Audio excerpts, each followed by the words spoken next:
Read no more odes, my son, read timetables. They're to the point. And roll the sea charts out before it's too late.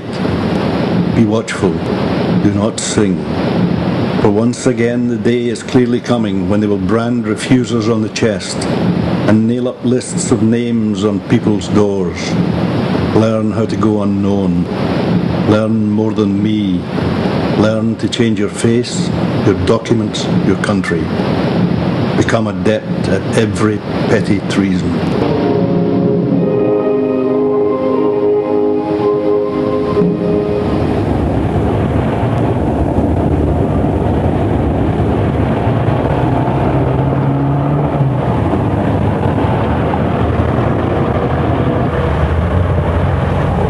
August the 20th, 1967. The time, 11:15. A white Ford Cortina drives down Park Lane in London's West End. In the car, 3 men, young Spanish anarchists.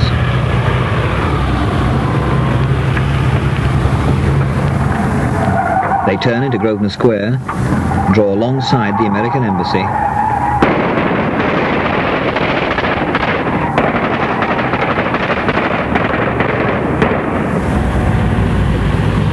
4 years later, the gun used in that attack was found under a table in an Angry Brigade commune in North London.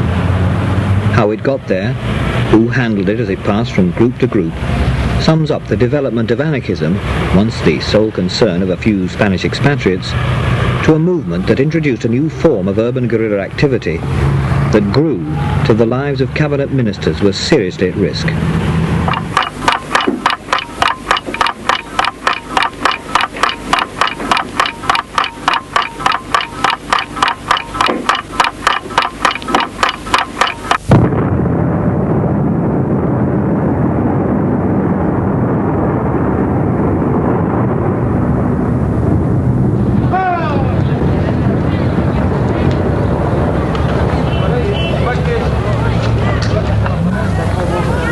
It was from here, in the back streets of Brussels, among the thousands of migrant workers from all over Europe, and especially from Spain, that the attack on the Grosvenor Square embassy was planned.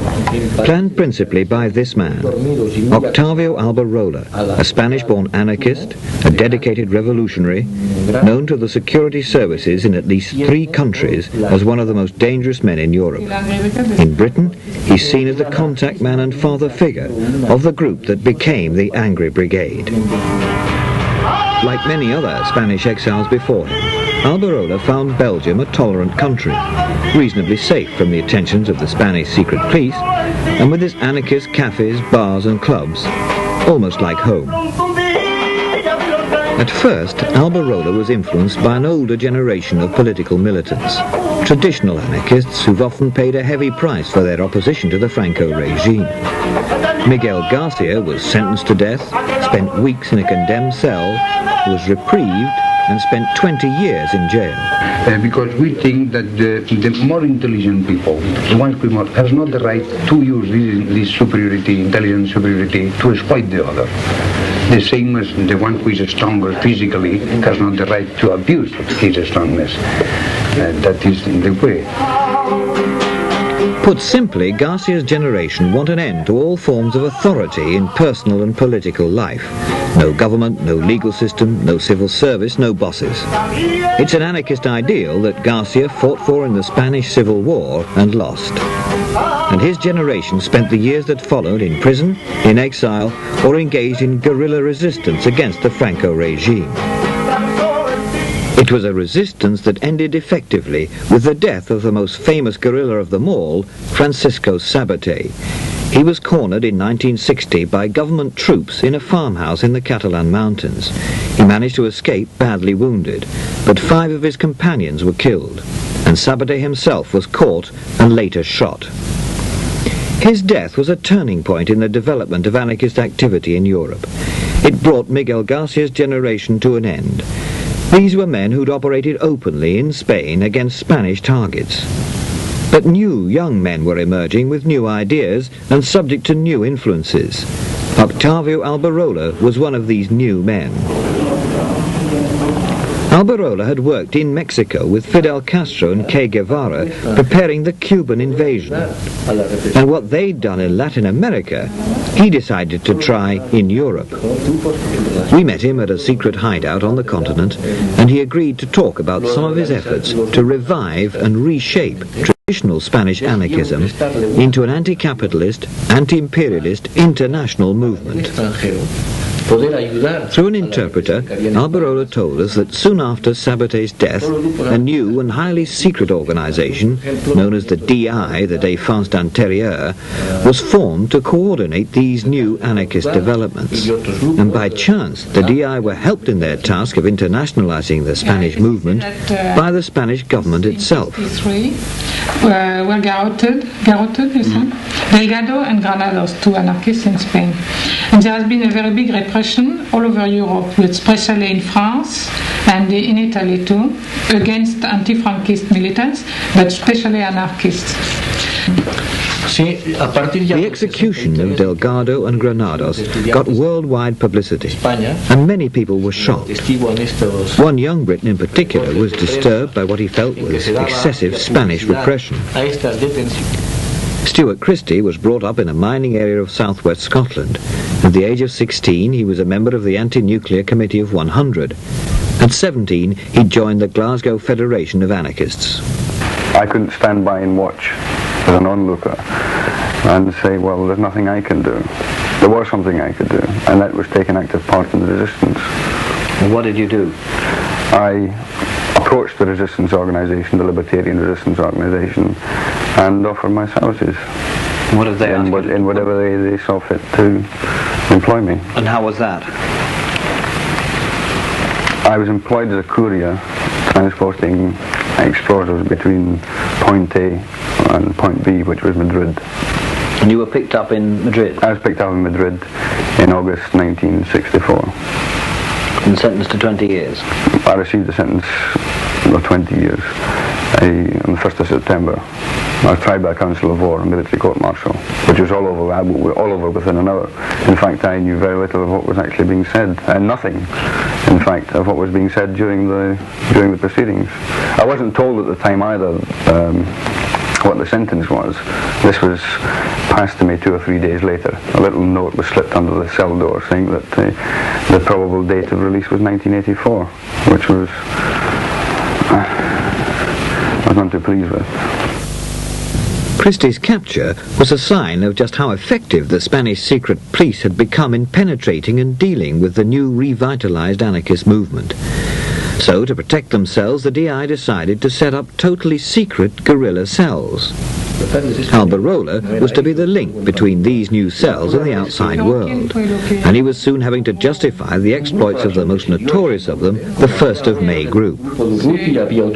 Yeah, he says that it's a group of Spanish militants that came from Spain to Italy to make this... Alberola explained that the group took its name from the day they kidnapped the Spanish legate to the Vatican in Rome in 1966. Soon it was Britain's turn, with that attack in 1967 on the American Embassy in Grosvenor Square. 6 months after the Grosvenor Square attack, a message came into Reuters press agency in Fleet Street about an explosion in Turin. Some minutes later, another report from The Hague with details of 3 attacks on Spanish, Italian and Greek property. Then news of an explosion at the Spanish Embassy in London, and yet another at the American Officers Club in Lancaster Gate. 6 explosions, 6 locations, 3 countries, and all claimed by the 1st of May group.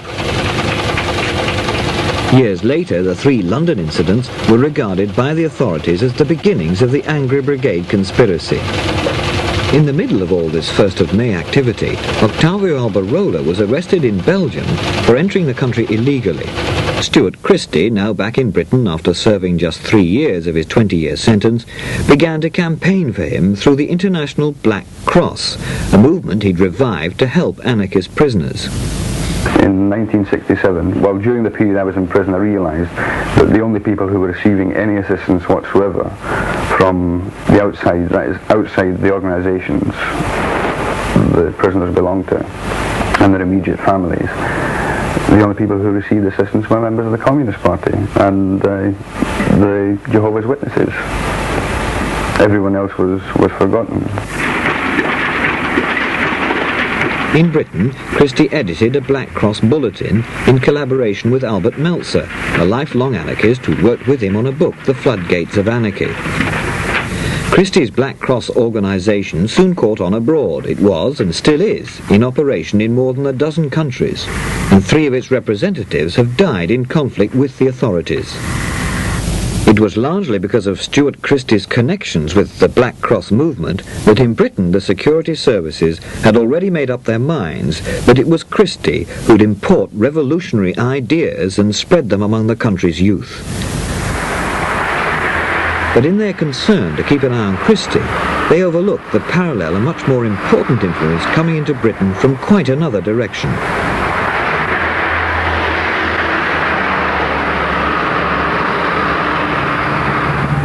In the early 60s, the Haight-Ashbury district of San Francisco had become a gathering point for young student dropouts who suddenly felt that wherever they'd come from, and that was usually a well-ordered, well-off, secure home, was no longer the place to stay.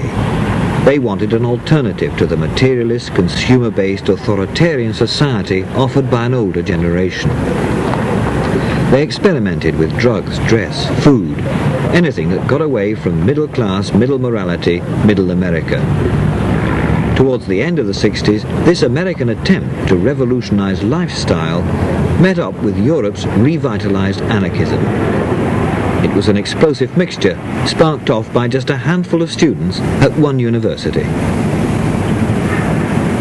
At Nanterre, on the outskirts of Paris, at the beginning of 1968, a dozen or so students, calling themselves Les Enragés, the Angry Ones, a name they'd borrowed from the French Revolution, were what's known as situationists. Their ideas are complex, but their techniques are simple. You create a situation. Anything will do, so long as it annoys the authorities enough to make them react. You then turn that reaction to your own advantage. At Nanterre, the situationists did just that. The students wanted educational reforms. The situationists backed them up by pelting the professors with fruit, interrupting lectures. As they'd hoped, eventually, 2 of them were expelled. Riots broke out, protesting against their dismissal. The effect had been achieved.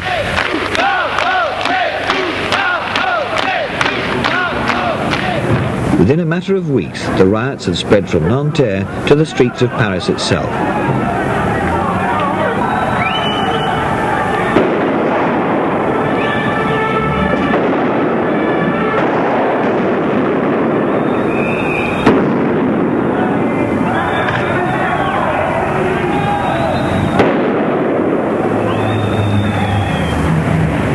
Soon, the Sorbonne itself was totally in the hands of the students, and not just those who'd been studying there. Hundreds joined in from all over Europe, including, of course, from Britain. Christopher Bott, acquitted at the Anger Brigade trial 4 years later, was one person drawn to Paris that year. Well, in the slogan of the times, imagination was seizing power over in France. I could only sense this from what I saw in the newspapers, but I knew that there was a social revolution going on, where real forms of liberation were taking place. And I was comparing that with the boring, dull, stultified atmosphere of Britain at that particular time. Comparing that to France, where the revolutionary forces were not small groups of middle-class radicals, but 10 million people who'd taken the factories, millions of people who were on the streets. And over here, comparing it to the passive, easy consumption of a life behind the television screen.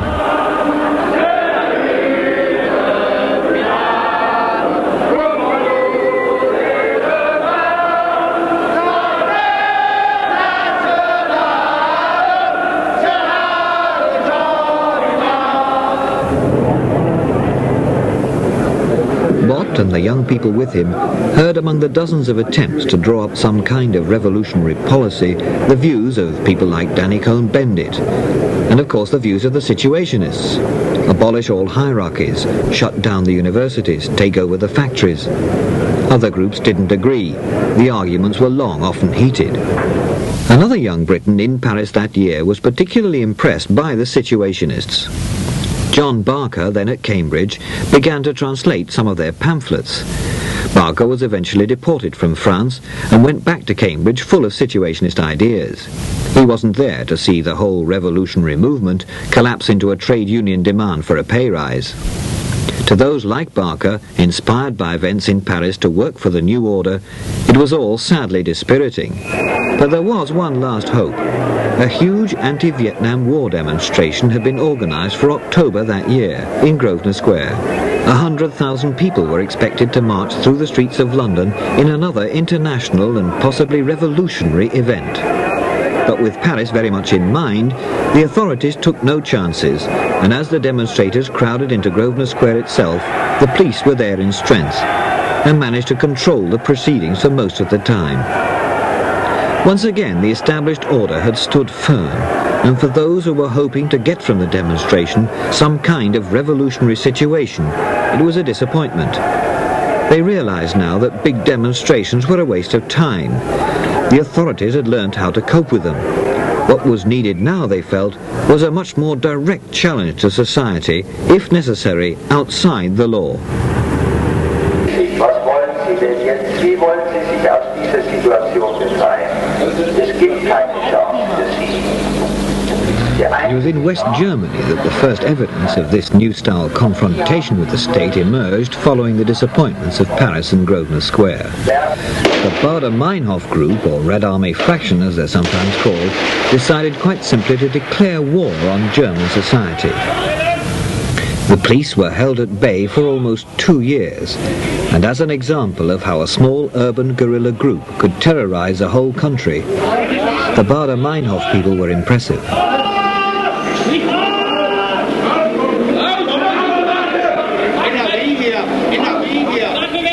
Not until the arrest of Andreas Baader himself in a Frankfurt suburb was the back of the resistance finally broken. But it wasn't only in Germany that these small guerrilla groups were forming themselves. Even Switzerland had one, so did the Dutch and the Turks. The Italians had a total of 145 explosions in 1969 alone. Britain had its Spanish-influenced 1st of May group, and in fact, after a bomb attempt in March 1969 at the Bank of Bilbao in Covent Garden, 2 1st of May men were caught with a communique in their pockets. But in Britain, other forms of urban violence were growing.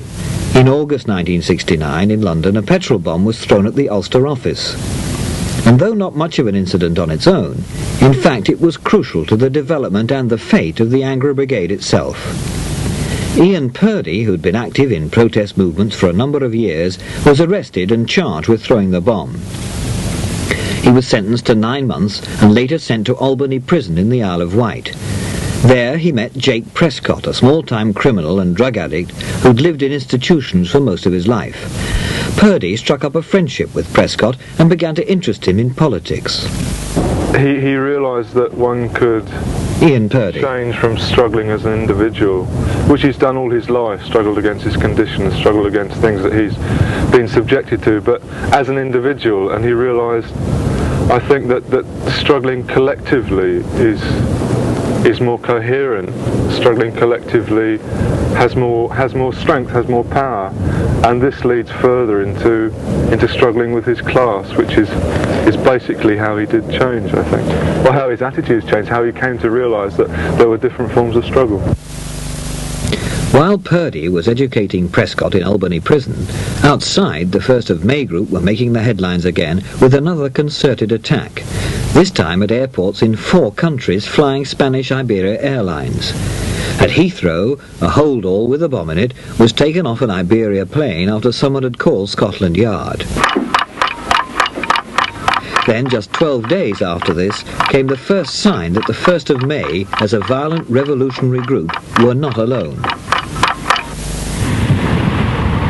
Scientists at the forensic laboratory at Woolwich discovered that an unexploded bomb found at the site of the new Paddington police station had a makeup almost identical to its 1st of May predecessors. But the target was obviously different. There was nothing remotely Spanish about Paddington police station. Obviously the 1st of May group were lending their explosives, if not their expertise, to someone else. In the months that followed, more bombs or their fragments were examined at Woolwich, and forensic experts began to notice a distinct pattern to them. It was the targets that defied definition. The Commissioner of the Metropolitan Police, the Attorney General, a BBC outside broadcast van at the Miss World contest, the Department of Employment and Productivity. And though the security services, the police and the special branch didn't realise it at the time, the answer in fact lay in the people, the politics and the new lifestyles that were developing from the mixture of the American hippie movement and Europe's Alberola-style revolutionary anarchism. Again, it was in West Germany that this new libertarianism first caught on, and it was there that it claimed its first martyr, Georg von Rauch. Von Rauch was Stuart Christie's equivalent in the International Black Cross organisation in West Germany. And it was von Rauch, more than anyone else, who fired the imagination of the revolutionary movement that was developing out of the '68 events. These people admired the way the Baader-Meinhof group had taken up the challenge to society, and they organised themselves to help them. If the group were at the top of the pyramid, then these people are the base. Thousands who, though they wouldn't necessarily let off a bomb themselves, are sympathetic to those who do. Dedicated to people from the Brigade, dedicated to people in Germany who've been killed for police, Tony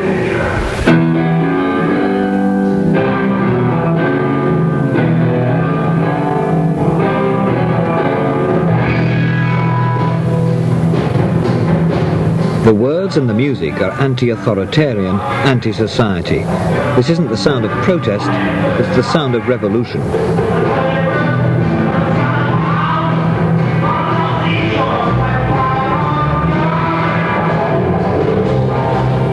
The musicians themselves live together in a commune, playing out a political as well as a social role. The commune, in fact, is the fundamental unit of the whole revolutionary libertarian idea. This particular commune, raided by the police a dozen times in the hunt for Baader-Meinhof suspects, was built from an old leather factory by the people who lived there. It's the commune experience, they say, that's important. You can't expect people brought up in the old society to fit into the alternative without some drastic changes.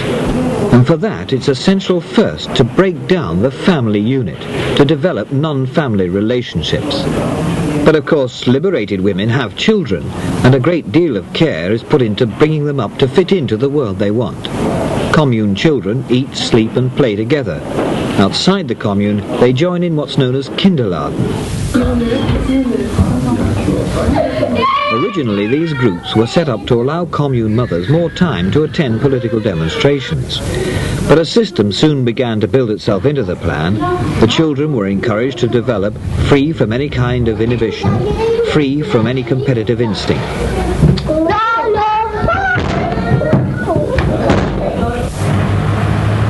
In Britain, these experiments in revolutionary lifestyle were slower to catch on.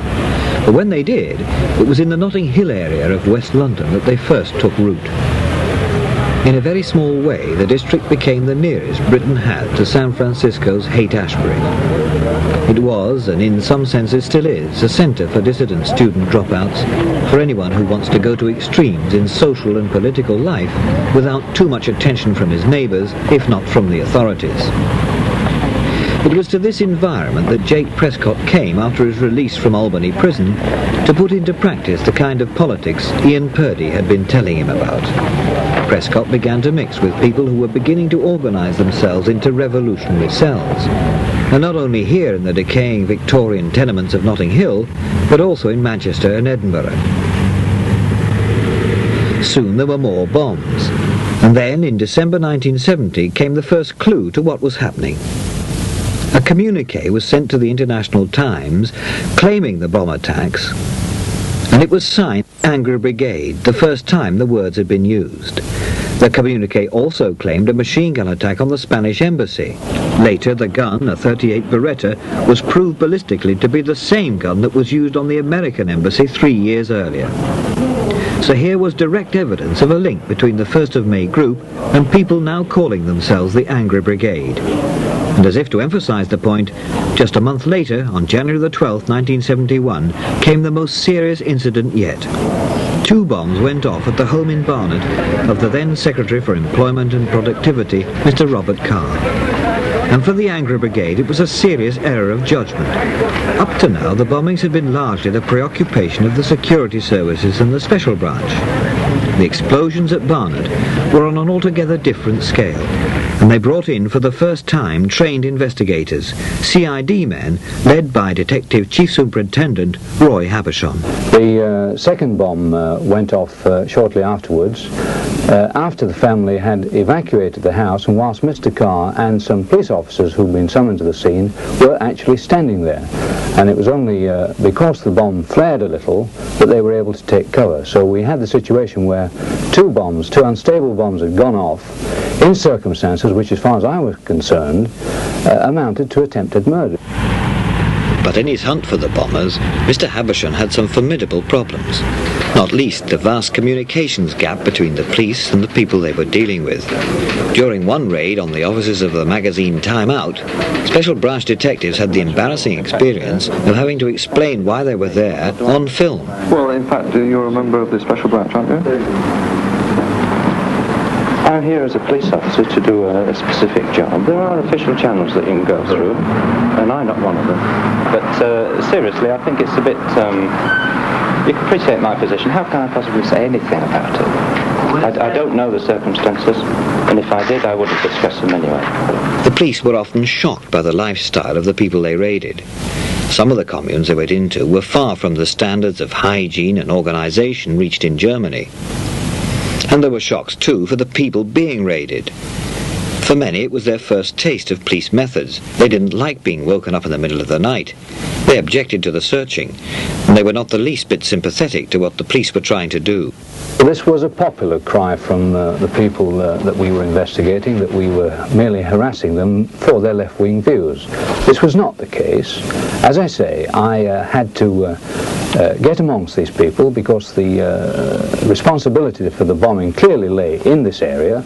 I had to get amongst them, I had to put my men amongst them, and my view at that time, and I still hold this view, that if people go about preaching violence and revolution, and a bombing of this sort occurs in that context, then they must expect to be the object of police attention. But what sort of violence and revolution was it that the Angry Brigade were preaching? Well, much of what it was all about was in a newspaper a group of young people were preparing in Liverpool. Among them were John Barker, the Cambridge undergraduate who'd been so impressed by the Situationists in Paris, Jim Greenfield, a friend of Barker's at Cambridge and academically quite bright, and 2 girls, Anna Mendelssohn, who'd done English literature at Essex University, she'd also been to Paris in '68, and Hilary Creek, another Essex student who'd taken part in university sit-ins and demonstrations. The 4 of them took part in the editing and compiling of Strike, contributing to the areas they were particularly interested in. Greenfield, Barker and Creek, for example, somewhat ironically as it turned out, wrote the section on judges and the law, advising people how to defend themselves.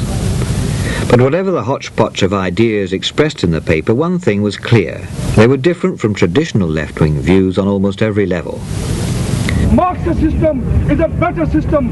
Capitalist system is a bad system. As a black man... The people behind Strike believed that the communists, in doctrine as well as in their papers, were always telling people what to do and devising policies for them, instead of getting out into the community, involving themselves, living with people and sharing their experiences. The way the 4 people involved with Strike did this was through the squatting movement. Taking over empty property, living there and helping others to move in offered the kind of direct action that many young people were looking for. Many more were active in the claimants' unions, groups, there are about some 60 throughout the country, who make it their job to see that those with social security claims actually get what's due to them. And as many of the people involved in these movements are on social security themselves, like squatting, the claimants' union is another example of self-help and self-organisation. The political idea behind squatting and the claimants' union is to make people on the fringes of society aware of their situation and to fight it. In other words, to politicise them. If you can do that, the argument goes, to the homeless, the unemployed, the aged, to the women's liberation movement, the gay liberation movement, even to the criminal fraternity, if you can politicize everyone who feels oppressed by society, then you've got on hand a vast revolutionary army, an army that will grow, they believe, until society as we know it collapses. And that society is what they call the spectacular society. It's a phrase the Situationists used in Paris in '68, and it's defined in a book written by a Frenchman, Guy Debord. It's this book that John Barker had begun to translate before he was arrested. Briefly, what it says is that the world we see is the world we've been conditioned to see. And that conditioning, whether it's communist or capitalist, has brainwashed us into accepting material things as a substitute for real experience. It's made us lose the ability to relate to each other as human beings. And this, the book argues, is an act of violence. The Angry Brigade claimed that they were simply matching that violence, the violence of the state, with a violence of their own. And in communiques now sent out after every attack, they outlined the area of their activities. At last it began to put a whole series of bomb attacks stretching back 2 years into some kind of perspective. Embassies first, the American, Spanish and Italian. These were obviously targets inspired by the 1st of May group. Next on the list, judges. In fact, the nearest they got was the Attorney General, Sir Peter Rawlinson, with a bomb at the door of his London home. High pigs, as the communique called the police. That was Sir John Waldron, the Metropolitan Police Commissioner. There was a bomb at his London home. Then the Situationist targets, the so-called spectacles. Bieber's Boutique was one example. The communique that went with it complained about the outdated, pointless fashions and about the boring life of the painted salesgirls. Another spectacle was the Miss World contest, with a bomb at the BBC van to coincide with a women's liberation demonstration outside. As for property, there were dozens of attacks on banks, Conservative committee rooms, territorial army centres, even on a computer. Not all the communiques were in this short staccato style. Some were 1,000 words long, well argued, closely reasoned. And as well as giving some idea of the politics behind the attacks, they were forcing people in other revolutionary groups to define their attitudes to violence as well. Brian Michaels was prominent in the Stoke Newington 8 Defence Committee set up to help with the Angry Brigade's defence. Chris Allen was charged with Angry Brigade offences. He was dismissed from the case at the start of the committal proceedings. Ian Purdy stood trial on Angry Brigade conspiracy charges with Jake Prescott. He was acquitted. Prescott was sentenced to 15 years. Jane Greetham was one of many women prominent in defending the Angry Brigade. I think the Angry Brigade sort of saw that there were a lot of things wrong and really wanted to change things in a way. We felt very frustrated and that sort of the attacks of the Angry Brigade, and they were attacks, yeah, that's clear, were an attempt to sort of release some of that frustration, yeah, that a lot of people felt. I mean, I think actually calling it, trying to specify it in terms of releasing frustration is perhaps incorrect. Yeah. I mean, rather more I see it was got to talk about the fact that, you know,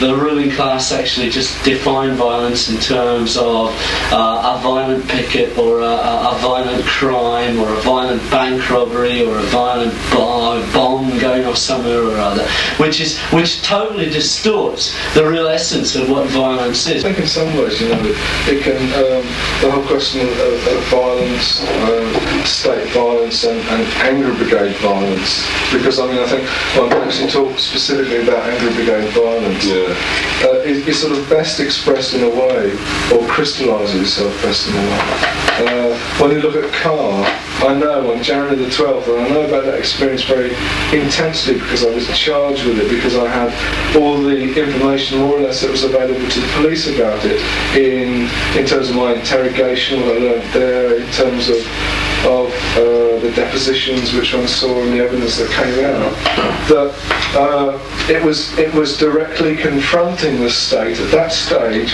and it was a struggle against the Industrial Relations Bill, which later became law. It was confronting Carr violently with the violence of which he was responsible for. In West Germany, the violent confrontation between the authorities and the Baader-Meinhof group had grown to such proportions that to cope with it, the West German Secret Service was increased from 1,000 agents to 1,500. They pulled men and women out of Iron Curtain countries, retrained them and put them into their own universities. Their experience in dealing with the group and the information they've gleaned in the process has led the security authorities to regard the threat of urban guerrilla activity in general as greater to the stability of the country than anything the communists could offer. They reckon the days have gone when the power struggle is state against state. Now they say it's states against the people in them. One of the Baader-Meinhof bomb factories revealed the scope and extent of their activities. Activities brought to an end because of the group's contact with the criminal world. They needed people to tell them how to get hold of explosives, how to rob banks, buy guns and cars. And some of the criminals who helped them were bought in turn by the police. It was when the Angler Brigade began to dabble in orthodox crime themselves, in their case it was fraud, that the end was in sight for them too. Jake Prescott, just a week after the attack on Robert Carr, was picked up in Notting Hill on suspicion of being drunk. On him were 2 checkbooks, stolen, it transpired later, from students at Oxford University. On remand at Brixton, Prescott began to boast about his knowledge of explosives, his contacts with the Angler Brigade. Word was sent to Mr. Habersham. He decided to let Prescott out of Brixton and to have him followed. As the picture emerged and as our inquiries spread, of course it became quite evident that responsibility for these bombings clearly lay within the circle of acquaintances that Prescott had. And we discovered that in this same circle lay responsibility for much of the fraud that was going on too, so that this, as it were, underlined our conviction that the people we were after were within Prescott's circle. With Prescott's address book, Habersham was able to narrow the field of suspects from virtually the whole of the so-called alternative society to some 50 or 60 people. Each one came into the frame as a possible Angler Brigade candidate, but the first Angler Brigade arrest was Prescott himself. He was charged with conspiring with others to cause explosions. 3 weeks after Prescott's arrest, Ian Purdy was pulled in and also charged. But any idea that the police may have had that this had broken the back of the Angler Brigade was rudely shattered by 5 more explosions, all claimed by the Angler Brigade with expansive communiques. At Scotland Yard, as the pressure grew to get more results, they asked for help from the security services. But they could offer little beyond Stuart Christie and the groups and organisations, mostly communist, who were getting support from abroad. The Angler Brigade was entirely homegrown. There were no leaders, no recognised structure, only friendship patterns the special branch had built up from address books and surveillance. Even when this knowledge was offered to the security services, they weren't much interested. Relations were often strained. But at least by now there was a central point of reference at the Yard, the bomb squad, set up under the command of Deputy Assistant Commissioner Ernest Bond. What in fact did happen was that the team investigating the Carr inquiry under Mr. Habersham was brought into Scotland Yard, and they carried on their inquiries from there to coordinate the inquiries, and this was why the bomb squad was formed. How useful was it? It was very useful indeed, but I'd like to point out that this is not an unusual step for the police. I mean, if we have any spate of incidents such as bank robberies or bombings of this sort, we do concentrating inquiries in an effort to put a stop to it, and of course the bomb squad was very successful. The bomb squad was soon investigating yet more attacks, including one on another government minister, Mr. John Davis, who'd taken over from Mr. Carr as Secretary for Trade and Industry. By now the Angler Brigade had claimed some 30-odd attacks, and obviously they were running short of explosives. Money was no problem. Jim Greenfield, Anna Mendelsohn, John Barker were all engaged in a substantial fraud conspiracy, the same conspiracy that Prescott had been involved in, stealing checkbooks and credit cards from students.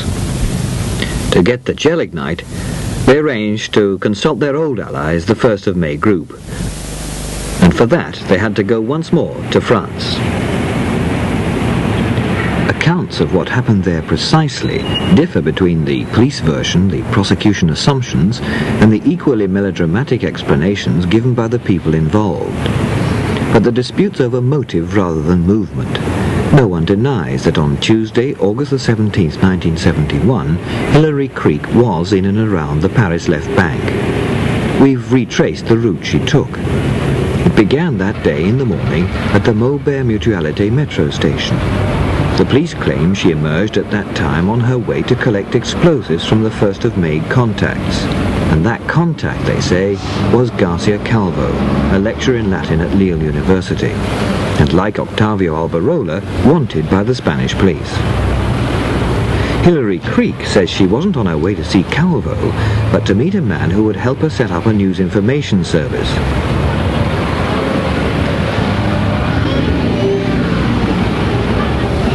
The police say she went first to an address in the Rue de Bièvre, just off the Boulevard Saint-Germain, deep in the Latin Quarter.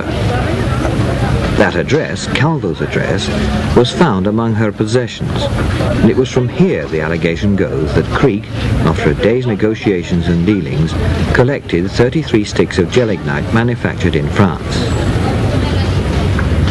The following day, on Thursday the 19th, with the explosives in a blue holdall, say the police, Hilary Creek made her way to the Gare du Nord station to catch the boat train to Boulogne. There's no question that with the right connections it's comparatively easy to get hold of explosives in France. So much is stolen every year that the authorities can't keep track of it all. The anarchist networks send it to Paris for distribution.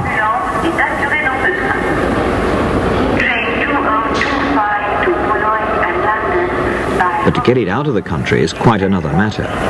This, said the police, is how the Angry Brigade did it. At the end of her train journey, Hilary Creek had arranged to meet two friends. One of them was John Barker. He admitted going to France, not to meet Creek, but as part of a plan to provide hideouts for Ian Purdy and Jake Prescott once they'd been sprung from prison.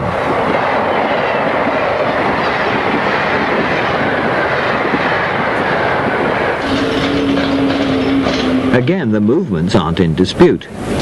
Hilary Creek arrived at Boulogne with a ticket for the 5:15 boat to Dover. She was in plenty of time, and according to the police, what happened next was carefully worked out.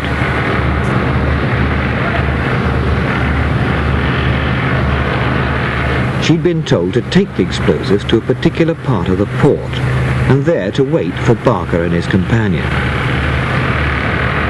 They would meet and divide the 33 sticks of dynamite between them.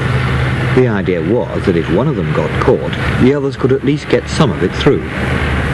Barker and Creek admitted that they'd met, but they said it was a coincidence. He had gone over with a false passport on a day return ticket, but he'd gone as part of the plan to spring Purdy and Prescott. What is certain is that Creek, Barker and his companion did catch the 5:15 ferry back to Dover. And though they didn't know it at the time, they were sailing, in fact, straight to discovery.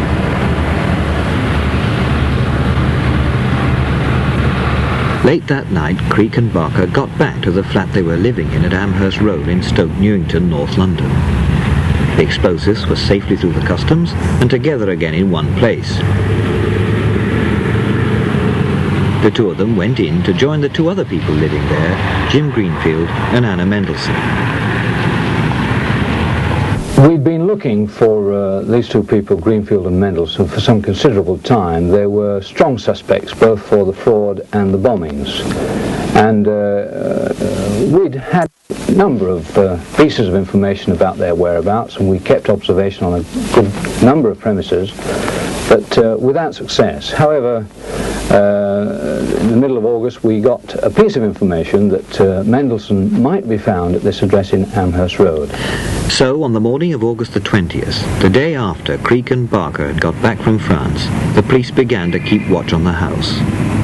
Towards lunchtime, Jim Greenfield came out to make a telephone call at a nearby phone box. The police decided that the time had come to go in to pick him up and possibly Anna Mendelsohn, the fraud. To their amazement, under a table clearly visible was a Sten gun, and with it, scarcely hidden, was the Beretta, as it turned out, used on the American and Spanish embassies years before.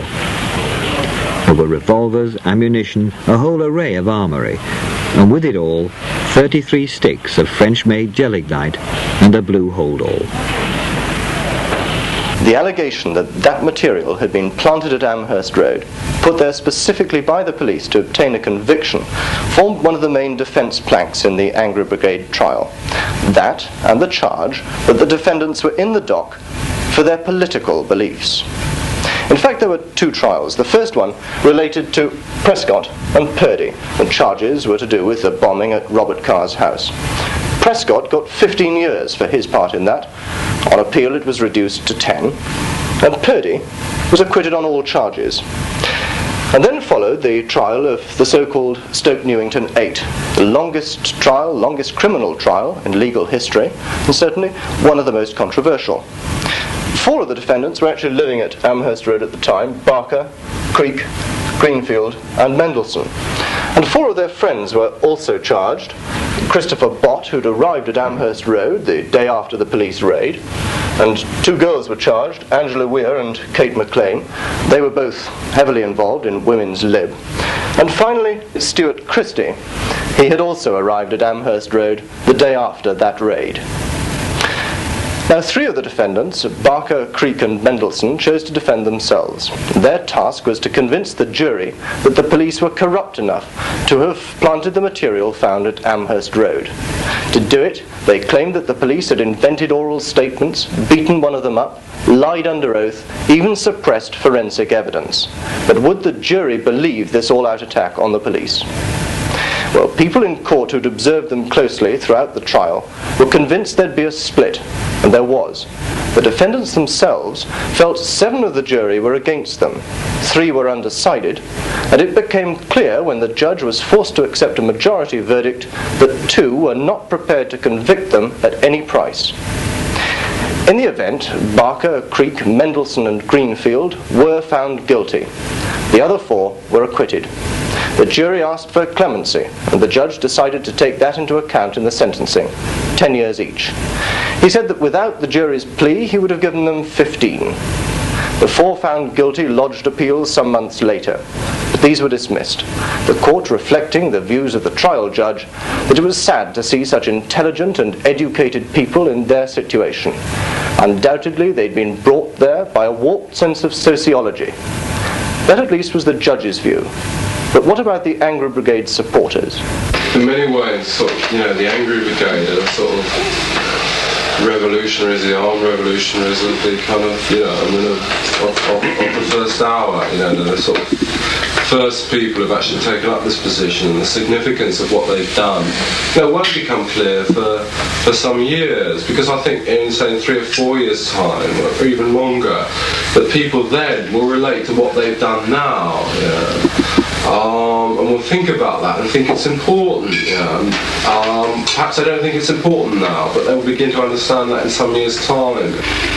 What the Angry Brigade did was to, in a very small way,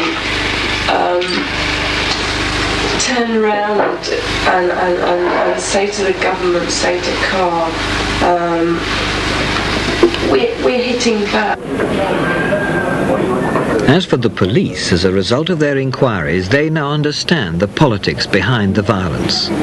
In future, they'll be able to identify, isolate and deal with revolutionary groups much more effectively, and they'll need to. Already the 1st of May group have issued a declaration that they're ready to back up strikes and factory sit-ins by attacking what they call the power symbols of capitalist oppression, though precisely how they're going to do it hasn't yet been made clear. Britain, Germany, Italy, Switzerland, Holland, Turkey, Japan and the United States have all had trials in the past 18 months to deal with violent revolutionaries. It's taken them 4 years to get them under control, and in the process, both sides have learnt much about each other's methods. Any future violence, and the techniques used to contain it, will be bigger, stronger, and bitter indeed. I can't see any other answer to the problem, because once the state starts to take political hostages, as it is doing, then the only other answer is that political hostages will be taken in return. The these bombings did much more an announcement of the situation. We're going to no longer accept the legality or the confines of legality that are set by the state. What the Angry Brigade did was to, in a very small way, turn around and say to the government, say to CAR, we're hitting back. If people go about preaching violence and revolution, and a bombing of this sort occurs in that context, then they must expect to be the object of police attention.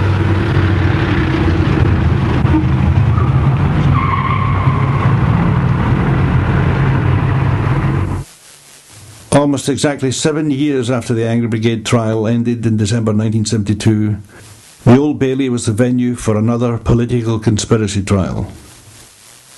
The wording of the conspiracy charge gave rise to the name of the trial, the Persons Unknown case, as the 6 accused were charged with conspiring with each other and with persons unknown to cause explosions and to overthrow society. The jury, however, in spite of an almost direct order to convict by Judge Alan King Hamilton, asserted their right to oppose the political use of the courts and police against dissidents and acquitted all the anarchists. The case itself was a showpiece of the power of judges, particularly in the extraordinary and unprecedented decision by the judge to recall the jury to court the day after their not guilty verdict to berate them for their decision. Ironically, one of the jury became an anarchist as a result of the trial.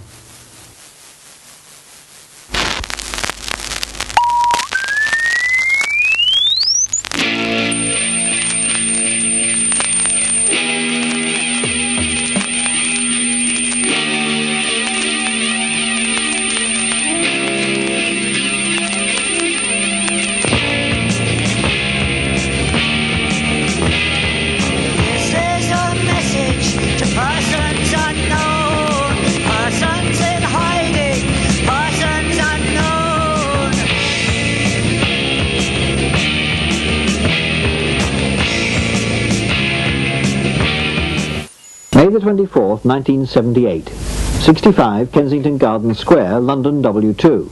7 a.m. A group of armed police, acting on instructions from the Special Branch, move in on the top floor flat. They arrest 2 young anarchists, members of the International Black Cross organization.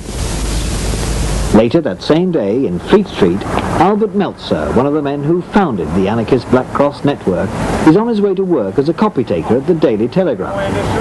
By chance and amazing irony, one of the first stories he takes down that night is about the arrests. No names are mentioned, but Meltzer doesn't need them. He knows who it is. He rings a solicitor, the paper prints the story, and so begins the first anarchist clash with authority since the days of the Angry Brigade. But today's new wave culture is 6 years on from the libertarian era of the Stoke Newington 8, as the Angry Brigade was sometimes called. Different people, different attitudes, different politics, different lifestyles, and above all, different reaction to it all from the authorities. A reaction conditioned by the years of terrorist war in Northern Ireland and the effect that that's had on security in Britain as a whole. Specifically, though, the background of the trial that ended today starts at a scene that couldn't be further from the punk rock platform of an anarchist gig.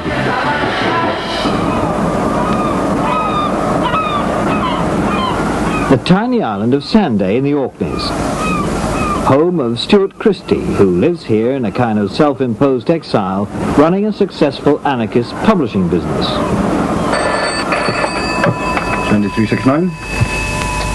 Well, I've just received your brochure, in fact, and I haven't had a chance. I've just come back from London. And in the 60s, Christie was sentenced to 20 years in a Spanish jail for trying to blow up General Franco.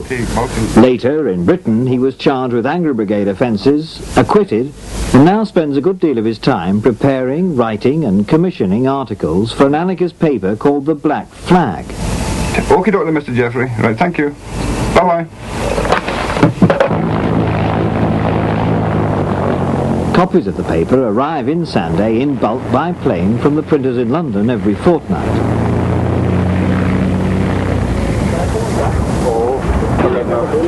Pass me back on me.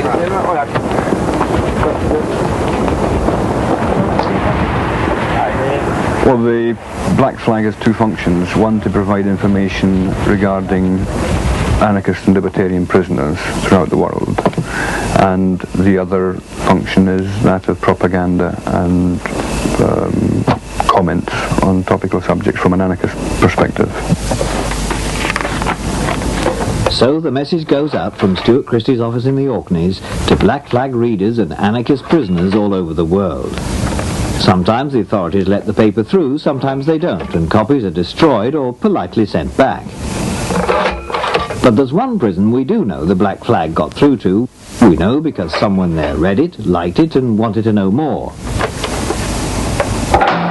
That prison was Long Kesh in Northern Ireland.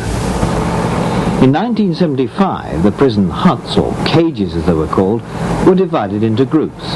The provisional IRA prisoners in some huts, the loyalists in others, the official IRA separate again. In cage 14, towards the end of 1975, was an 18-year-old member of the Irish Republican Socialist Party, a breakaway from the official IRA.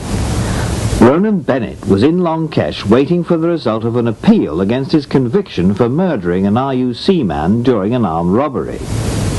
To pass the time, Bennett started to read copies of the Black Flag. Bennett was intrigued by the views expressed in the paper and wrote off asking for more information about who worked for it and where it was published. His letter was printed in the next edition. In it, he said he wanted to establish contact with anyone sharing your politics who'd be willing to swap a few letters with him. Just one requirement, he said, it had to be a woman. That woman, on Stuart Christie's instructions, was to be Iris Mills, then the local secretary of the Black Cross. A New Zealand girl, she's a former probation officer, a BA in psychology, and an anarchist of long standing. She wrote back to Bennett, and so began what can only be described as a lengthy political dialogue. The Long Kesh letters, as they came to be called at the trial, outlined Bennett's political views at the time. Resistance does more to politicise the working classes than any print or leaflets, he wrote. It's time to stop protesting and start fighting. Bennett said he'd always regarded anarchism as a joke. It was through his correspondence with Iris Mills that he began to take it seriously. Not, of course, that he was by any means the first person to do that. Well, anarchy is a universal human phenomenon in all societies, among all sorts of individuals, simply people who don't want to do what they're told and decide to do what they want to do. Now, the public view of anarchy is one of chaos and violence. Why do you think that is? That's a very complex question. I think the main reason why that still is the image of anarchy is that the media are very anxious to keep it so, and the press and television and radio will always label as anarchy anything which appears to be chaotic or disorderly. In fact, anarchy wants far more order than there was before, but they want it imposed from below rather than from above. But anarchism does have a violent background and violent beliefs. It has a violent line of belief. There always has been a small minority of anarchists who believe that the best way to cut through all the rubbish around us is by violence.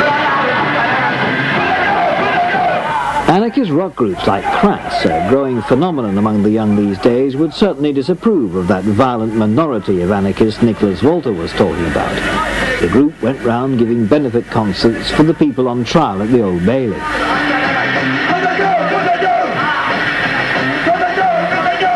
Crass and what they represent are attacked politically from all sides. The right see them simply as criminals out to destroy the existing structures of society. The left see them as hopeless utopians, deviationists, nearer to a bunch of bandits. As for the authorities, they don't like anarchists in general because they're unpredictable. You can never tell how they're going to react to a given political situation. Safe so long as their aggression expresses itself in music, for example. Dangerous if they decide on some kind of direct action against authority. The kind of action they suspected Ronan Bennett had been involved with in Belfast. But in Northern Ireland, at the beginning of 1976, the appeal court quashed Bennett's conviction for murder, and after 14 months in Long Kesh, he returned to his old haunts a free man. Not that anyone with his kind of Republican background is ever really free in Belfast. Bennett knew that to be a prime target for the militant Protestant groups. And he also said he was worried about the RUC's constant presence on the streets of the city. He considered them a threat to his freedom as well. In his letters to Irish Mills, Bennett wrote about his disenchantment with the existing Irish terrorist organisations. He was looking for something new, he said, a group that had a tightly knit, effective military machine to back up its political gains. But overall, he was growing more interested in what Irish Mills was telling him. And what with that and the fact that life seemed far from safe in Belfast, he made up his mind to get out.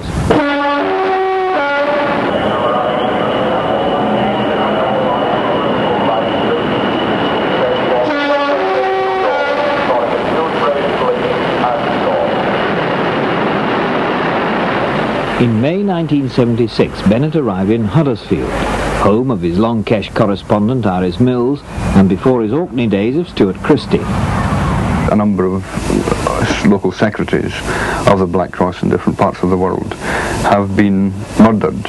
Well, they've been victims of very strange accidents. And throughout the world since then, local activists within the Black Cross have been victims of surveillance, strict surveillance, and under the close attention of the various security services of the world. And Huddersfield was no exception. The local special branch began to take an interest in Bennett and the people he was mixing with in the area. One clue to just why there was so much concern about Bennett emerged quite recently in a secret army intelligence report on future terrorist trends. In it there are several references to the growth of links between the IRA and overseas terrorist groups. Specifically, the document says that the official IRA devotes much time and effort to maintaining links with subversive organizations in Europe. Was Bennett perhaps acting as a sort of official IRA infiltrator, using the Black Cross International Network for the Irish cause? Rightly or wrongly, it wasn't something the security people were prepared to leave to chance. The decision was taken to send Bennett back to Ireland.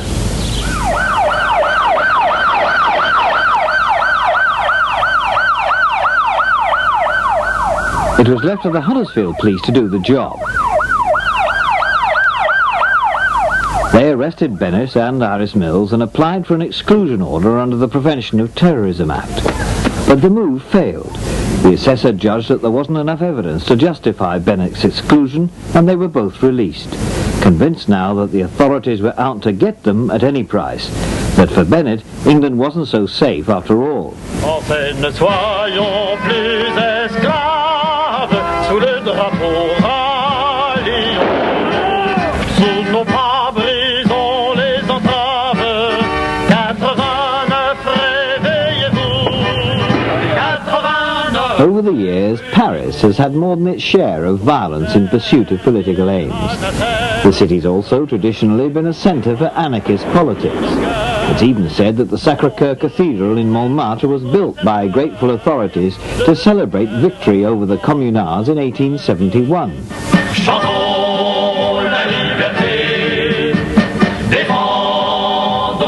For a few brief months, the people of Paris had taken the law, the government and the army's weapons into their own hands to establish a self-managed workers' commune. It was their defeat on the barricades and the huge number of casualties they sustained at the hands of government troops that finally persuaded some of their leaders to abandon the idea of open, head-on confrontation with the state and to build up secret societies, underground networks instead.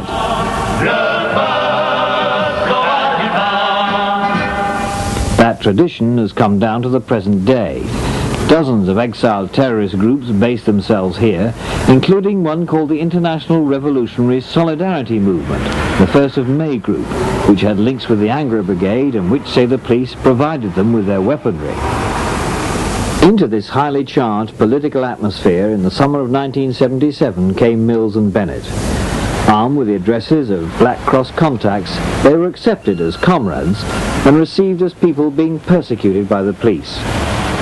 As they began to mix in the student life of the city, they were warned not to get involved with anyone suspected of being watched by the authorities. Towards the end of 1977, one of the issues students in France and elsewhere in Europe were concerned with was the terrorist situation in West Germany.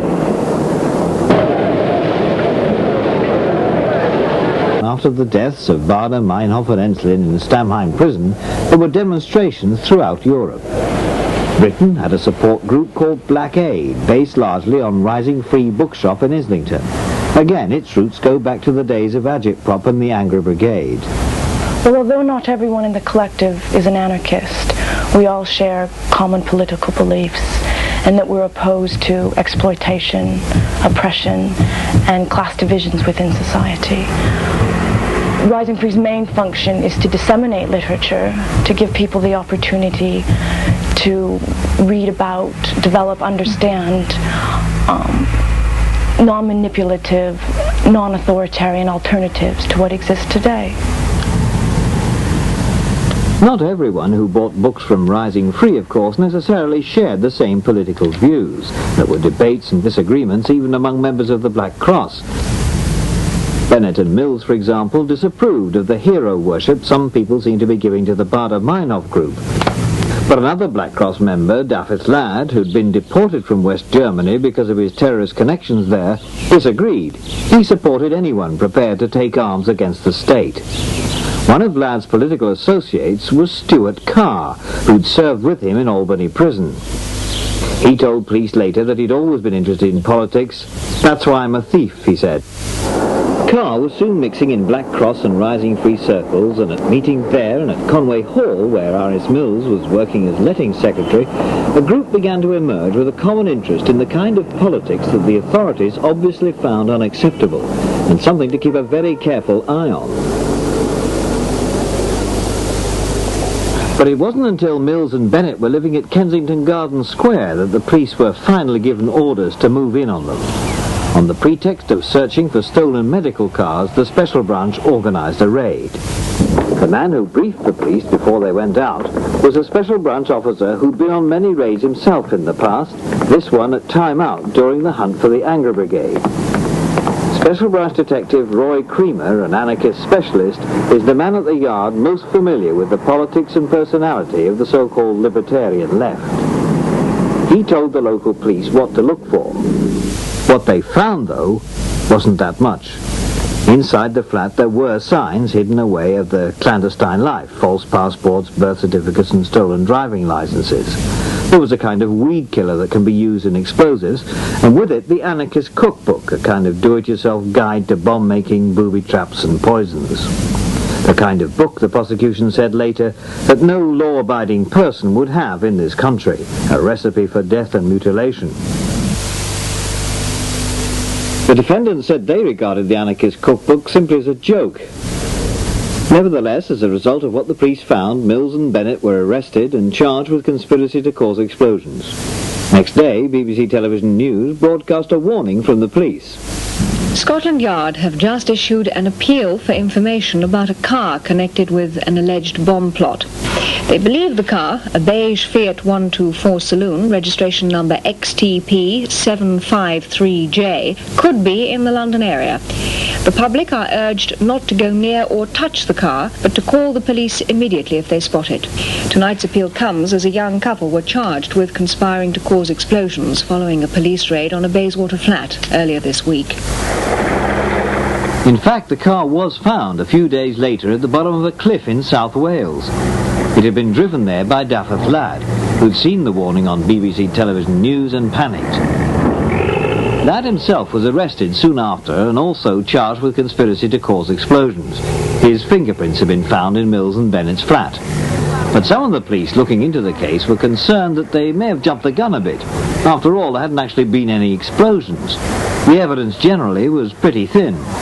Until, that is, they picked up Lad's prison friend, Stuart Carr. Under interrogation, Carr made a long confession. There was indeed a group, he alleged, committed to a bombing campaign. In Redchurch Street in East London, they'd opened a kind of workshop and headquarters, he said. But much more interesting to the police was Carr's information, with names, that they'd organised a whole series of robberies to provide themselves with money and weapons. But there was still no real evidence. When the police searched the premises at Redchurch Street, again they found nothing. The police began to check out the people named in Carr's statement. Vince Stevenson from Rising Free was one.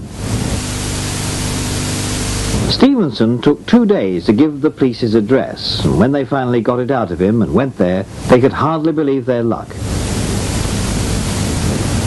By a bed was a holdall full of arms and ammunition, a treasure trove of evidence, the jackpot, as one policeman exclaimed at the time. The charge of conspiracy to cause explosions, which had always looked pretty thin, was dropped, and the police now concentrated on conspiracy to rob. As a result of their surprise find in Stevenson's flat, there was one more arrest, a friend of his from Rising Free, Trevor Dorton. He had the key of the holdall in his pocket. His name was added to the list of those charged with conspiracy to rob, and so now there were 6. Mills and Bennett, the Black Cross anarchists, Ladd and Carr, the Blockade German supporters, Stevenson and Dorton from the Rising Free bookshop. From the outset, the trial itself was controversial, not least because of the decision to vet the jury. When the Guardian newspaper published the results of the vetting, a full-scale inquiry was started to find out who'd leaked it. The Old Bailey trial was the culmination of an immense amount of time, effort and expense, surveillance, collecting evidence, changing the charges. The determination to get them all into court was positive in the extreme. But as today's acquittals prove, in this particular skirmish between the anarchists and the authorities lost. Though there's no doubt that the confrontations will continue, because it's not so much the message that Stuart Christie sends south in his Black Flag newspaper that concerns the authorities. It's the way the paper keeps open the lines of communications between so many different international groups. For many years, these groups have been able to frighten governments out of all proportion to their numerical strength. Morning, Joy. Hello, Stuart. What parcels? Denmark? There are those who dearly like to see the Sunday postmistress handle a much lighter burden.